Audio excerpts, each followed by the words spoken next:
Okay, so if you're not familiar with me, I am DM Marvel Future Revolution. And what I'm going to do in this video is break down my reasoning as to why the game is not pay to win. It is pay to either compete at the high level or pay to accelerate progress. I will break down all the reasons, but the very quick synopsis in the beginning, if you just want the highlights so you can leave the video, is everything in the game except one costume set is accessible with no money, and the rewards that you get at the higher level are not so significant that it's more than the money you're putting in. For instance, if you get $20 of rewards a week, but I've spent $600 already, it's going to take me, what, 30 weeks if we do the basic napkin math to get rewarded. That's the synopsis for it and why this game is more enjoyable free to play, since the game itself is actually fun to play. But I'm going to break that down in more detail now. Thank you for liking the video and subscribing if you choose to do that. And this channel is now popping off officially. Our views are going up, up, and up, and I do appreciate that. Let's get going with my breakdown. Okay, so we need to talk about something that is a very big topic in the community right now, which is this game pay to win? I am a well, so if you want to have any bias taken out of this or whatever, I'll tell you right in the beginning, I've spent $600 and I've played free to play in a lot of mobile games, and I've spent a lot of money being a Kraken well, whatever you want to call me, in a lot of these games too. I've played My Hero Academia, Lineage 2, and some of the other games that are fairly similar to this.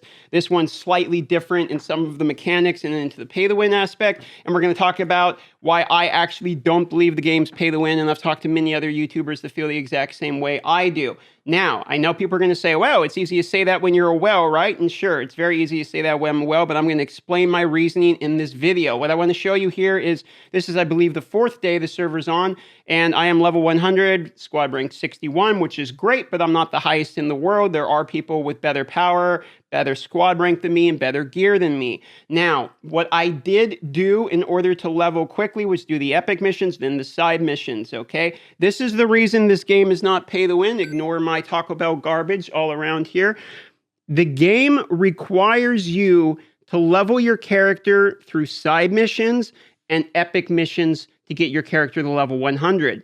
Once you're level 100, you have to go and play your other characters in order to increase your squad rank. Either way, no matter if you're pay to win or free to play, you are going to have to level all of your characters, because once you finish the last epic mission and you're done killing Maestro, then what you have to do is it says, oh, now get squad rank 60, now get squad rank 70, now get squad rank 80, etc. for the next missions, and you get small rewards each time you do that, like a 5-star card or something like that, for instance.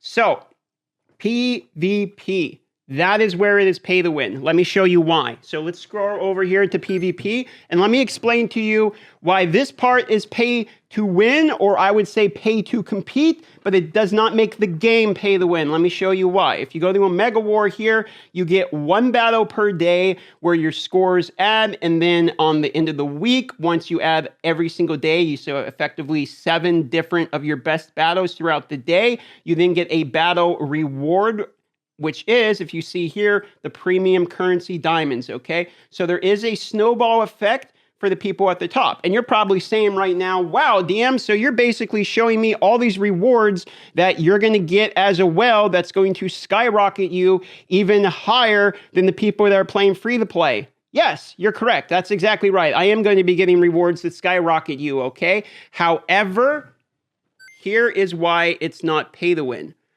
The money I have been spending to get to the top ranks is not remotely worth the value of what I'm receiving back. If you actually look at it, you get like $20 worth of rewards every week in premium currency. Where it is very important of your weekly rewards is something called the Dark Dimension, which you have to complete the entire epic storyline and be level 99 plus, 99 or 100 at this point, in order to actually compete in it. You can compete in it with your alliances. You can party up to kill bosses and acquire points, and you can get those all together, meaning you can go with all your friends and try to snipe those points, and it's not based upon your gear. There are other people trying to kill you, so yes, the PvP there is going to be, I guess, once again, pay to win, if you want to call that, because that is the ultimate end game. But those rewards at the end of that week, let me show you. This is the ultimate pay to win, is Dark Dimension, okay?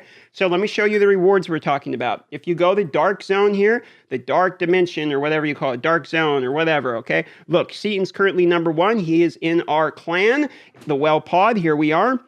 Look at the reward list. Do you see these? These are 4 to 6 star Dark Zone battle badges, meaning you can get battle badges right off the bat. But even if you're literally the worst player in the game, you still get the exact same badges. And the badges are very easy to, well, let me put it this way. It's very easy to know when a badge is good or bad. You're going to RNG your way into preferably a 6-star badge, but 4-star badges are bad. 5-star badges are usable. 6 stars what you're trying to get. So when you go to the weekly rankings, what do we get for paying hundreds or thousands of dollars? We get, let me look, more chances at the 4 to 6 star. The 4-star doesn't matter. You can't level up. You cannot enhance badges. So the fact that it goes from 3 to a 4-star guarantee literally doesn't matter, since the drop rate for a 6-star is going to be the same, right? Look at this here. The only difference is you go from 5 to 6, 7, 8, 9, 10, 11. So we get more of them as we go higher, but you can still acquire the exact same gear regardless, meaning that this game is 100% accessible for every single item, costume. Well, there's one costume that's pay to win only. It's $45 and it's a cosmetic. And from what I've seen, it's not actually one of the best costumes in the game. I didn't buy it, to give you an idea, even though I've spent $600. That's the only item I've seen that is actually locked out. Like, you cannot get that physically unless I'm wrong, and you can, but you can't get that unless you pay money, okay? So that's it. Everything else in the game is completely free to play. And the majority of this game is not PvP. That is if you are a well and you want to compete. It is pay to beat other players. It is not pay to win the game. You can beat the epic story. You can beat the side missions. You can do all the characters you want. You get to pick 4 out of 8 for free. Now, this is where I will admit the pay to win aspect does come into play, which is where if you want all 8 characters, so you can bring your squad rank up, you need a certain amount of diamonds. So from the beginning, you can acquire all those hero slots if you want for 400 each. It's a little less than $20, and you can have every character in the game. What we don't know, though, is when new characters come out, are we going to have to pay for the new characters or pay for the slot? Because the slots are cheap. The 1,600 diamonds you can get free to play just by doing your challenges, your battle missions, etc., and acquiring the rewards you get for playing. So for that reason, because you can acquire every piece of gear, you can acquire every character, all of that 100% free to play. You're not paying to win the game. You're paying to compete with other players who are paying in order for more additional rewards every week. You're paying to speed up your progress. It's 100% correct. You are going to speed up your progress. And if you well on your first account, that first character is going to level your total squad rank power. So that way, when you play on your second and third characters, etc., they already have some strength in them. Plus, you can trade your Omega cards and your battle badges, which are your gear basically, to those other characters just through the inventory storage system they have right in the game. So for that reason, if you well out early like I did and get advanced and then take it, it will help you speed up your progress from the beginning. Now I'm done spending money because I've already welled in the beginning, and that's an accelerant that's going to help me remain free to play for the rest of the game.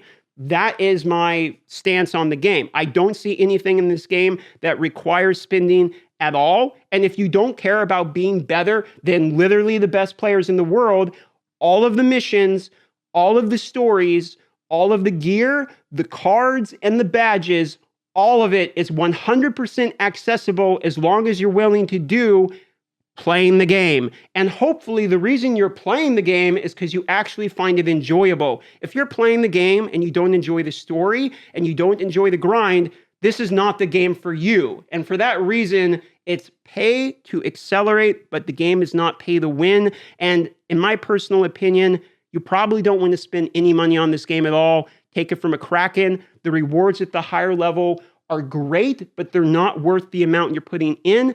And there is not an aspect of the game that is completely undoable and unenjoyable if you don't well. You could argue right now in PvP, but that's because there was only a few level 100s that even had gear or 5-star gear at all. But now I'm seeing plenty of free-to-play players in the 90, 95 plus who have now made it with just slightly less stats, and they're able to compete in things like Omega War. I've been killed by free-to-play players, even though I have better stats and all that, than them because they either play better with their skills or they're legitimately a good counter to me. Like Black Widow Snipe is great if I don't have my shield up, for instance. So for reasons that I've stated previously, that is my opinion on the pay-to-win aspect and the pay-to-compete, pay-to-progress, and the free-to-play aspects of the game. The best way to play this game is free to play and not worrying about the pace of the other players.